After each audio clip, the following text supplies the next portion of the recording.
You're watching the Movie Dogs. We bark about the movies and nothing but the movies.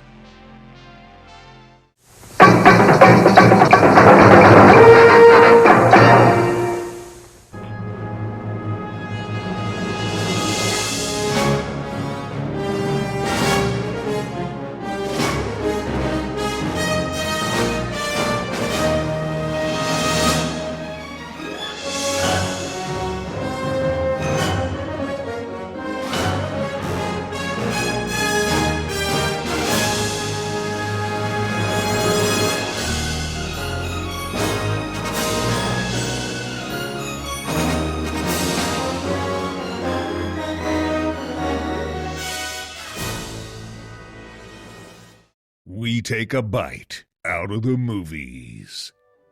Subscribe to the Movie Dogs and become part of our film-loving community. Hit that subscribe button and don't forget to click the bell for updates. See you in the next review.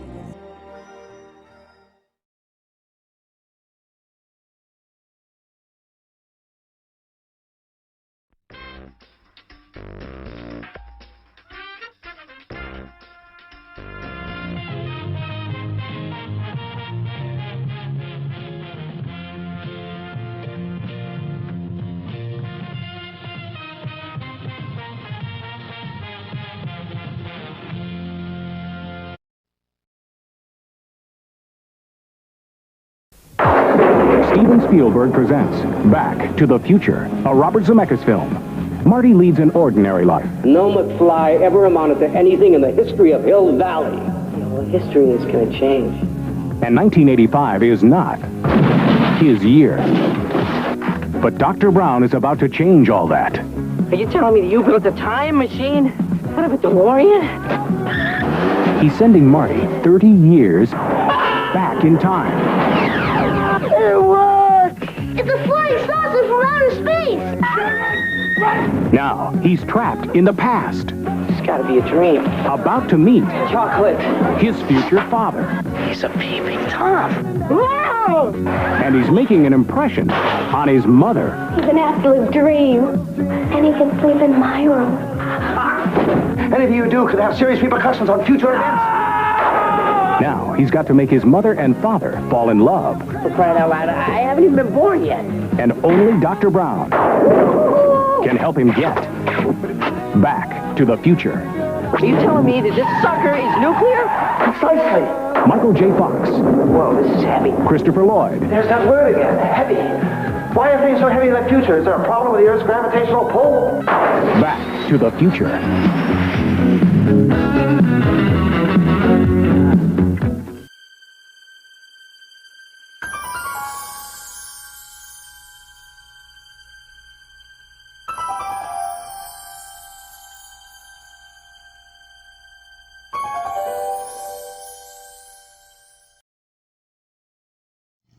All right, folks, welcome to a special Movie Dog Show. We're celebrating 40 years of Back to the Future. I am joined with River Monster Comics' own and the host of Quick Bites here on the Movie Dog channel, Josh Whitchurch. Josh, thanks for joining. No problem, man. It's hard to believe that 1985 has been 40 years. No, I know, right? Oh my! It's kind of crazy. I mean, when I was a kid back then, it was movies like Casablanca, Gone with the Wind that were celebrating milestones like this. Or, the Maltese Falcon. Movies that are probably pretty much obscure to the younger audience. But again, when it comes to Back to the Future, it's still even though it's time stamped into the 1980s because there's no cell phones, no computers, nothing like that really in the movie, it's still culturally relevant to today's standards of film. So, I mean, and Quentin Tarantino has a list of 7 of the greatest perfect films, and this was one of them. One being Jaws. I can't remember. Godfather being, I think, the other one. But, yeah, maybe Raiders. Yeah, I mean, this right here, I mean, it was the perfect. I mean, it was just lightning in a bottle. Even though there was 2 sequels that were successful, but none of them matched the success of this film. This film just hit at a certain point. It was like right in the middle of the Reagan years, the 1980s, 1985. It was right in the middle, and everything just kind of, I mean, culminated. I mean, this movie got set back. I mean, they started from practically from scratch when the original star of the movie, Eric Stoltz, was let go, and because they wanted Michael J. Fox originally, and the producer of Family Ties didn't show him the script because he's like, I'm going to lose my star for this. You know, if he goes through that, this is damn good. I mean, everybody knew that this was good. Disney, it was just, I mean, for Robert Zemeckis and Bob Gale, who had, under the tutelage of Steven Spielberg, had done 2 or 3 previous films, and none of them did well. That would be I Want to Hold Your Hands, Used Cars, and 1941. And, you know, Robert Zemeckis didn't really get a hit until he directed Romancing the Stone for Michael Douglas.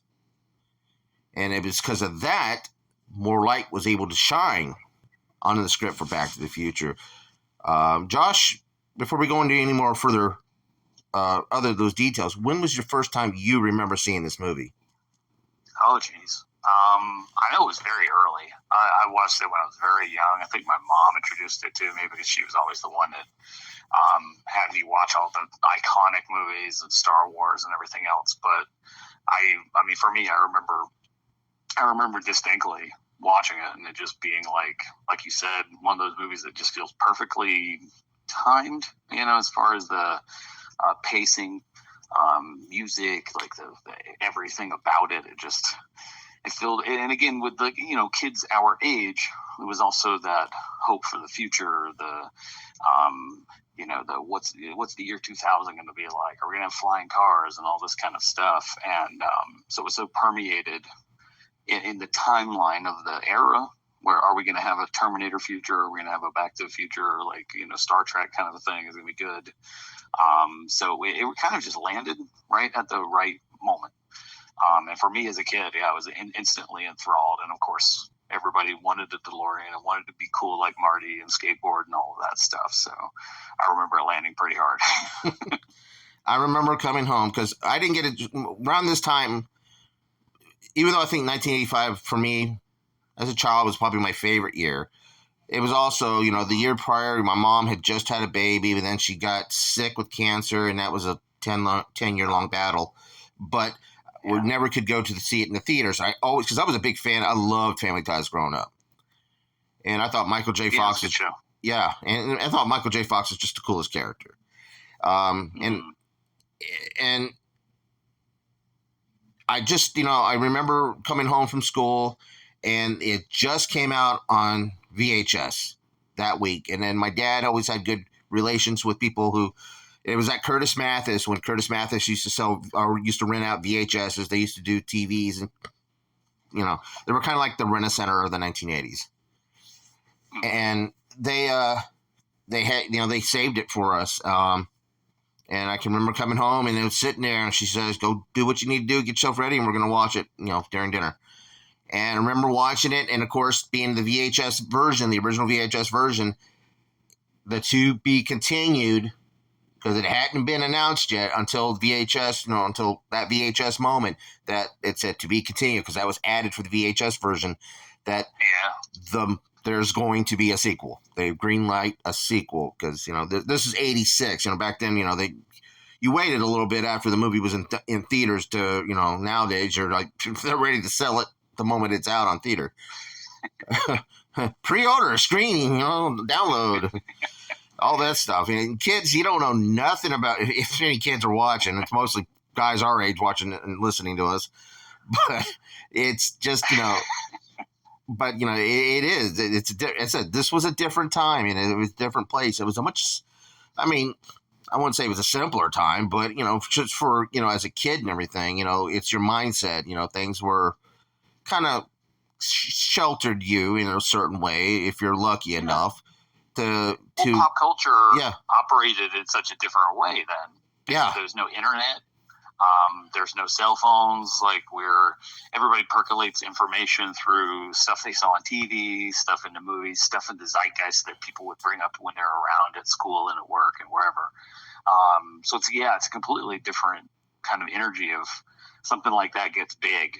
Yeah. And then it's everywhere. And then you got people going, McFly, hello, and doing all this kind of stuff. And what the hell's a gigawatt? And all this other stuff just kind of got around. Yeah.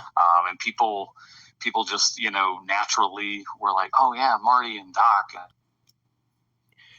And the culture. The schoolyards and stuff. And a lot of people were like, when Doc Brown, in one scene where Doc Brown's talking to Marty and Marty tells who's the president of the United States, and it's Ronald Reagan. Back in 1955, Ronald Reagan was, an actor.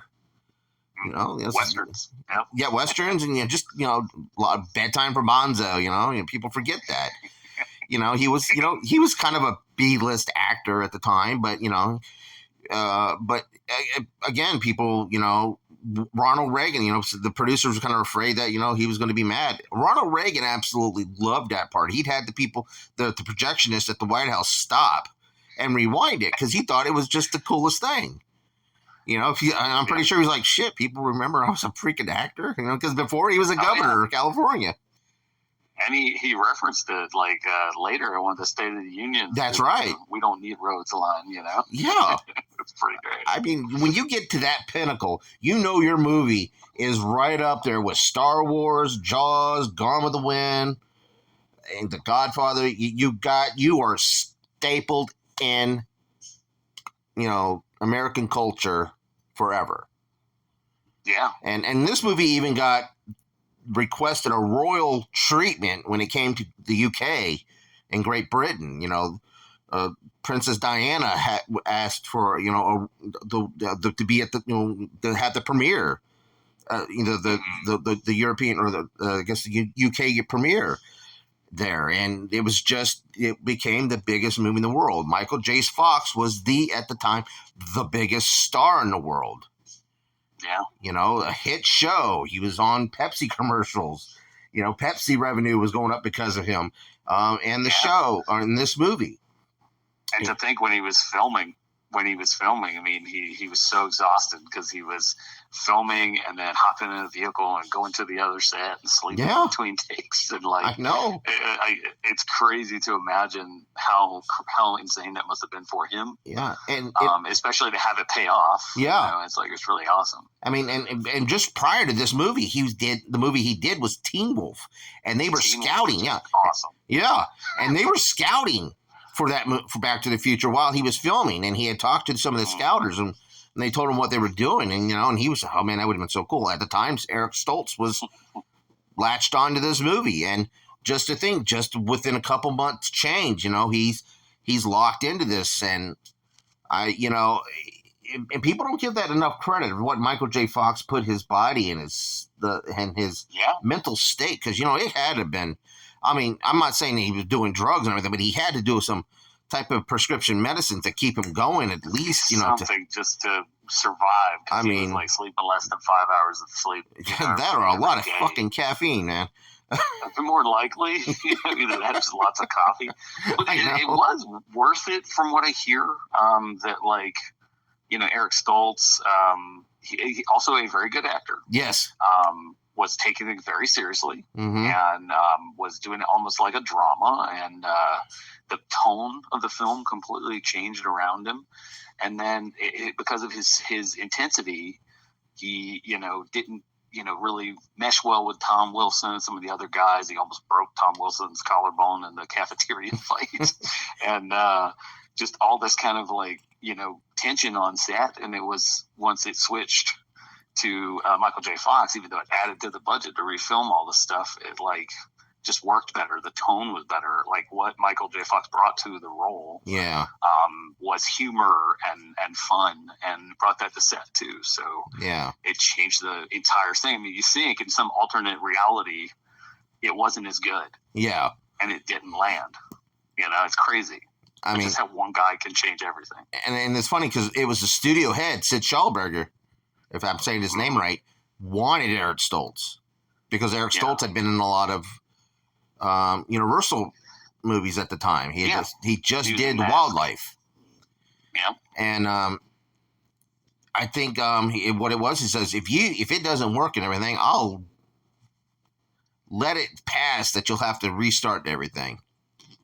And that's what happened, and he ate his words. He, because of the help of Steven Spielberg too, because Steven Spielberg had a lot of pull at Universal at that time. And so, that was also another thing. But the thing is, Spielberg knew and believed in this project, and he believed in Bob and Bob, that he didn't interfere too much, except for maybe the making of the time machine from a fridge to the DeLorean.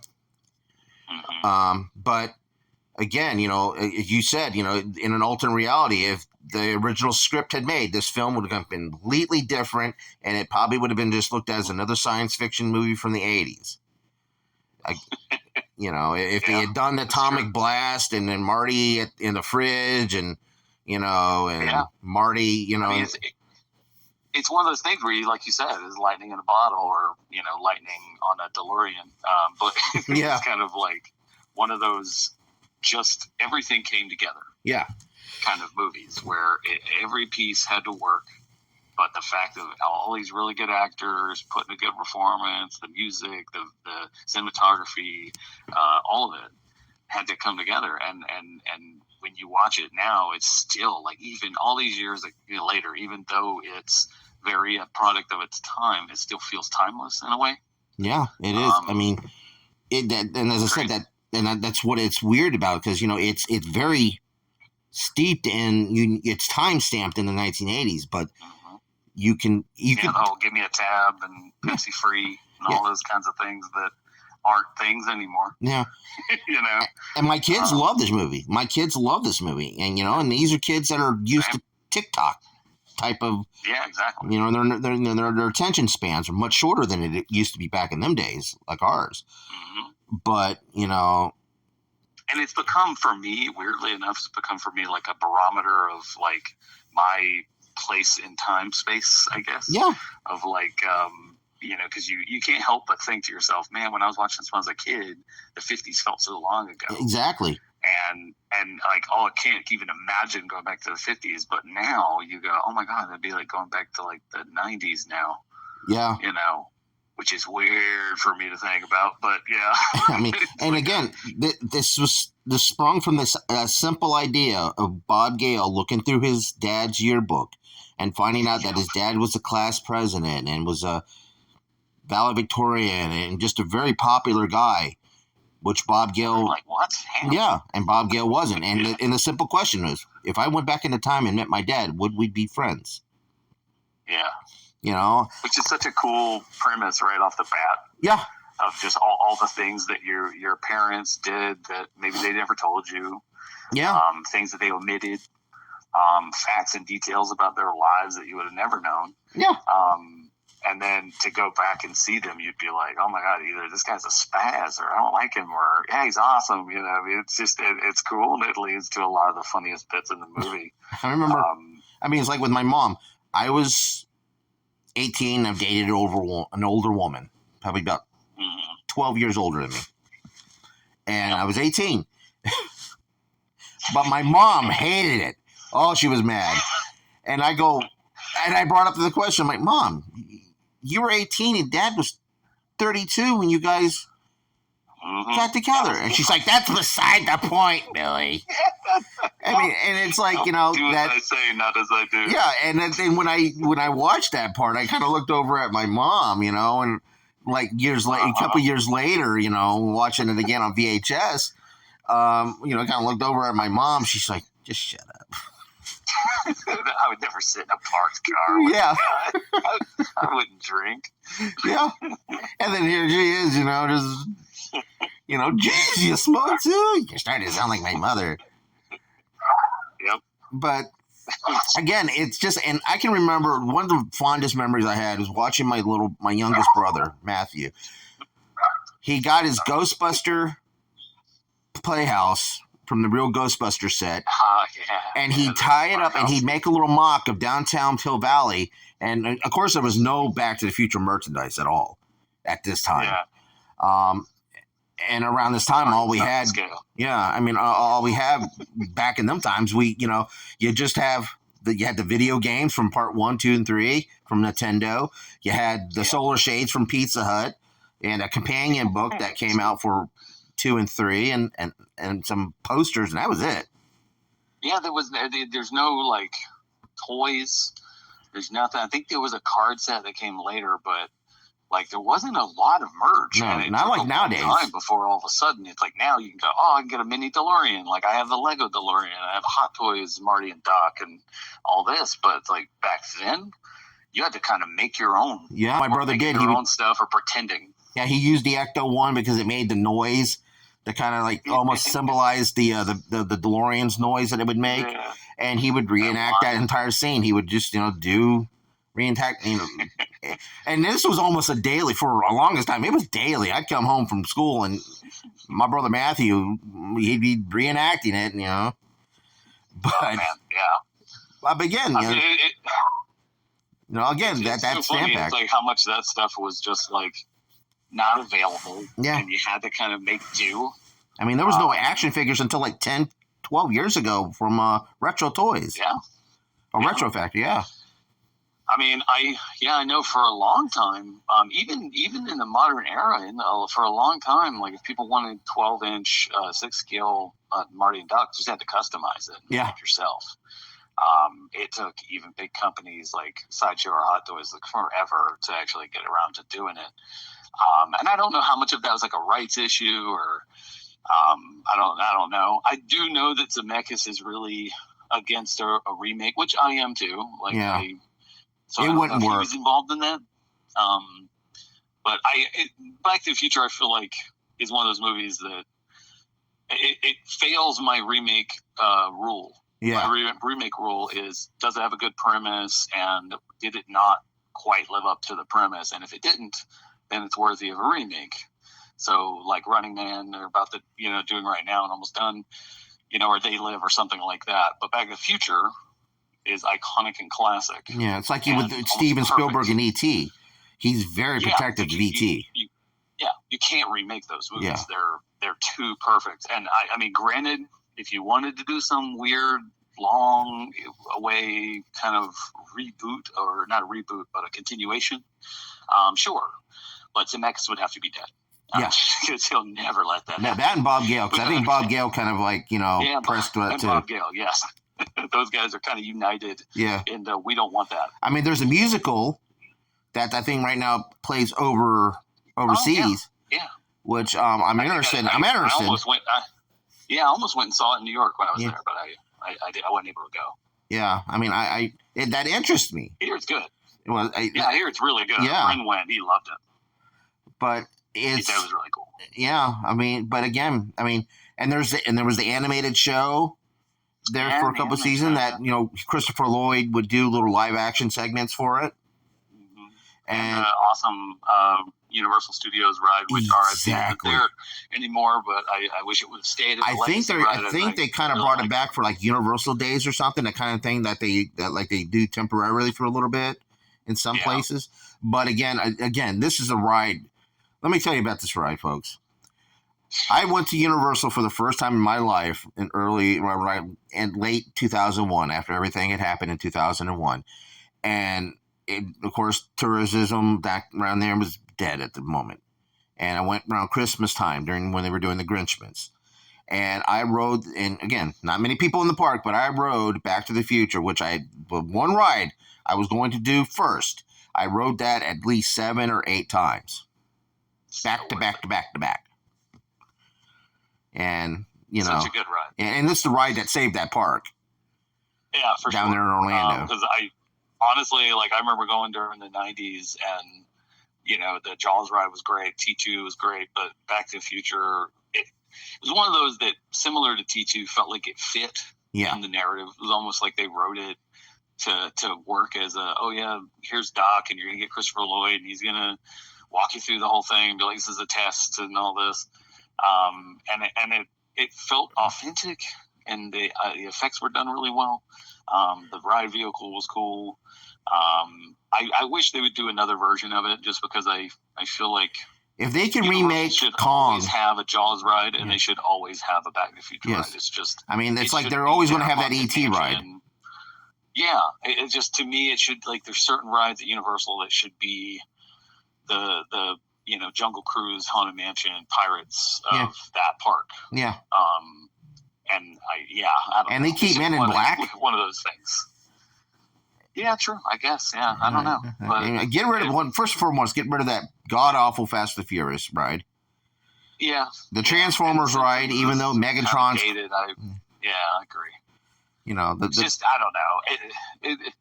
It's one of those things, like, for the young people listening to this, it's like, man, you guys really missed out, because Universal back then, it didn't have Harry Potter, but it had a bunch of sick rides that aren't there anymore.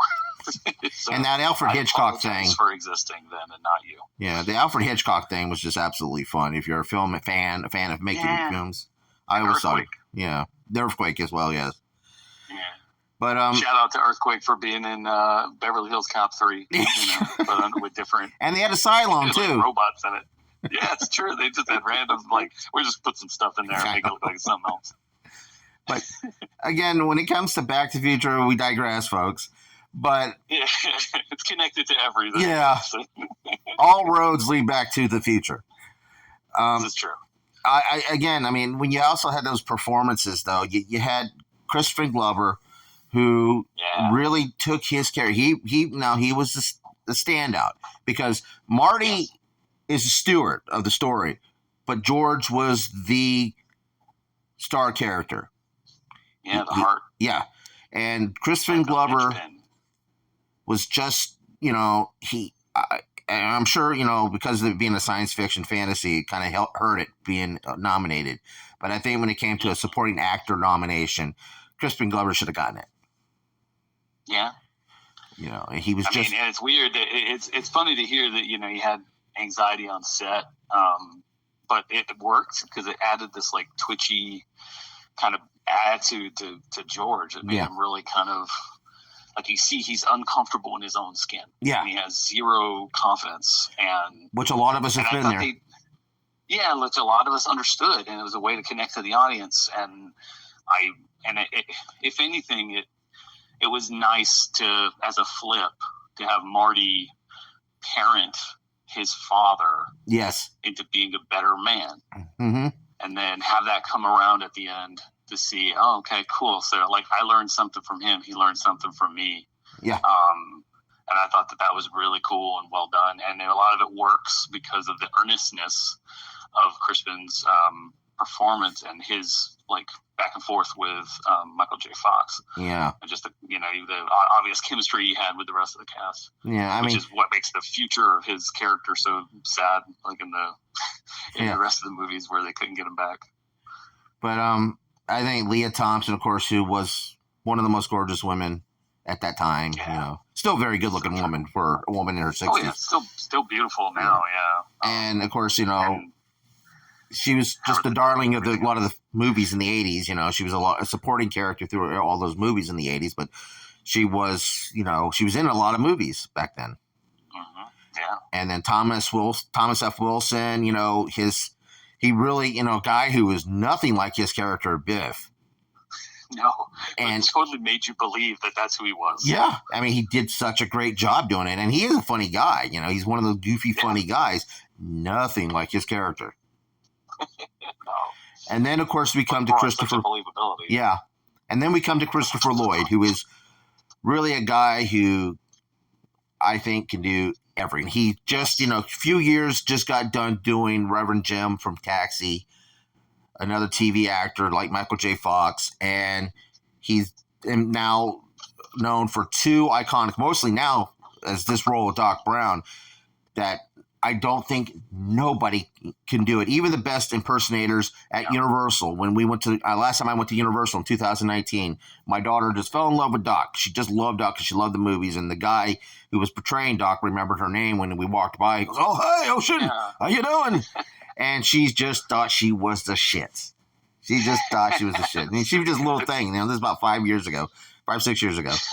But and then again, it's just that iconic character. He's the perfect look of the mad scientist. He's a mad scientist with a heart and a soul. Yeah, just the energy, man. That wacky, manic energy that he brought to that and to Fester later in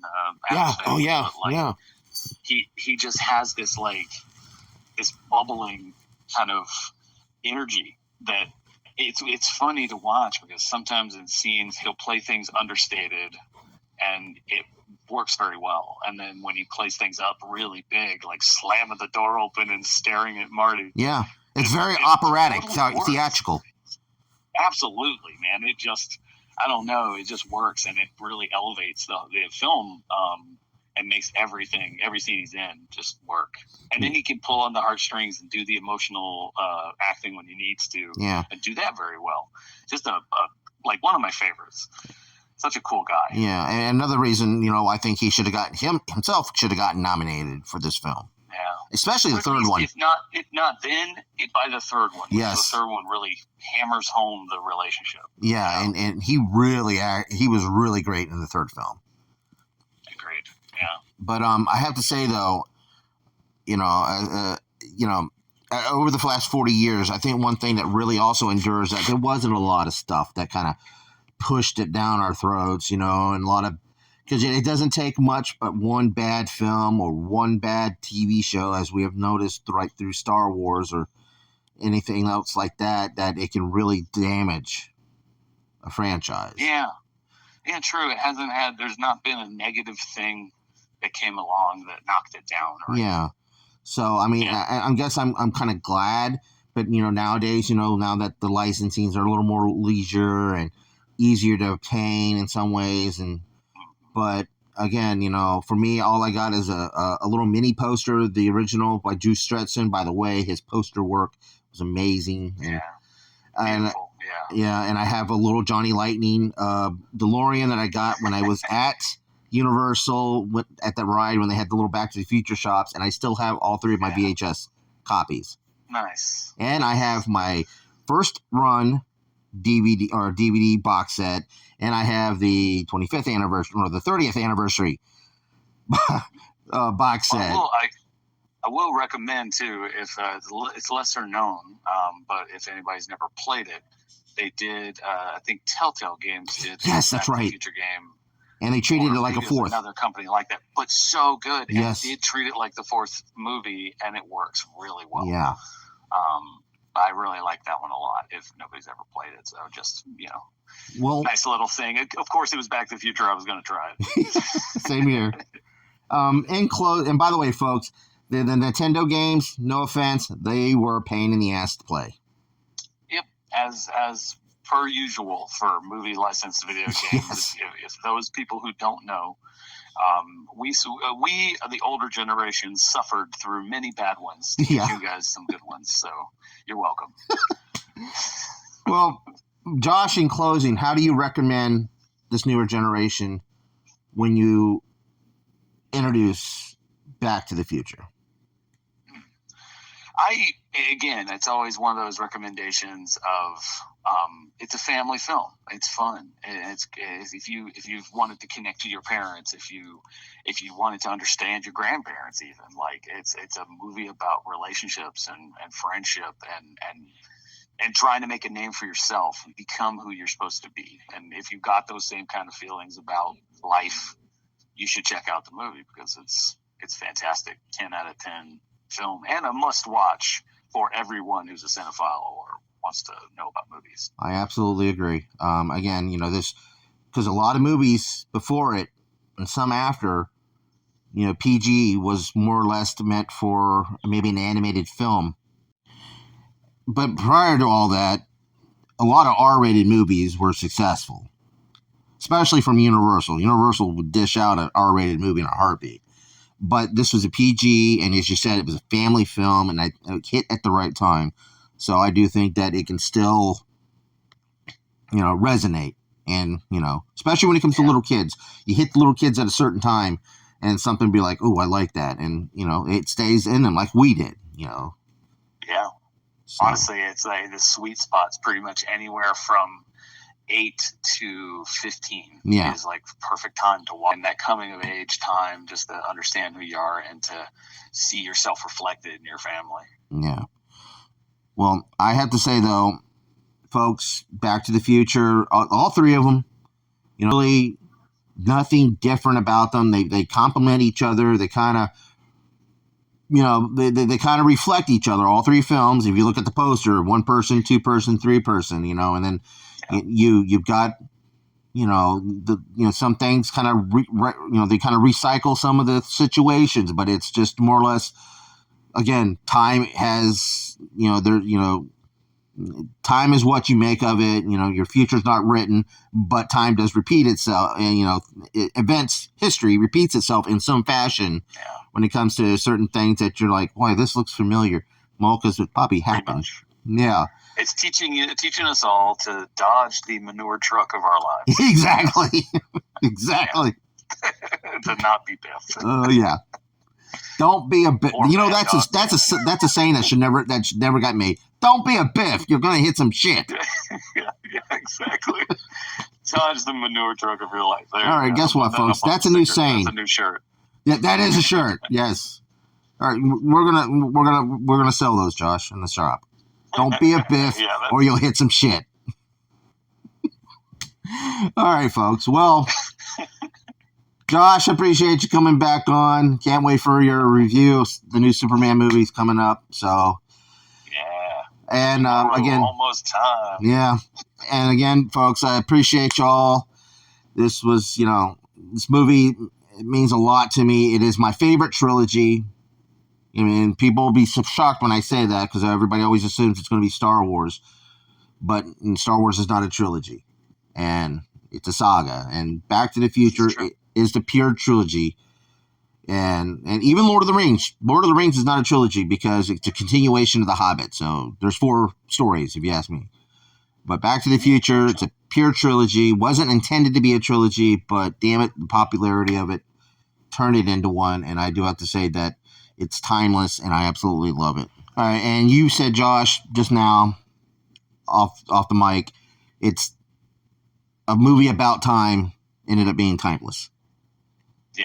And so true. And we're going to leave it off on that point, folks. Don't forget, after this, we're getting close to 100 episodes on the Movie Dawgs show. Again, we're moving up there, get us up to 1,000 subscribers. This is the 10th anniversary. And by the end of the year, we'll have that 10th anniversary show and the 100th episode. So, folks, by all means, check us out. Thanks for watching. Keep on watching. Bye. Hey, like and subscribe. Be sure to check out more of the content on the Movie Dawgs channel. All the reviews and cool remarks and cool guests like me, Josh Church, the owner of River Monster Comics. We are in Denellen, Florida, so if you're ever in the area, come by and check out the shop and get some cool nerd stuff, comics, pops, toys, whatever, and swing by and just have some cool conversations about movies and all things pop culture. We appreciate you. See you soon.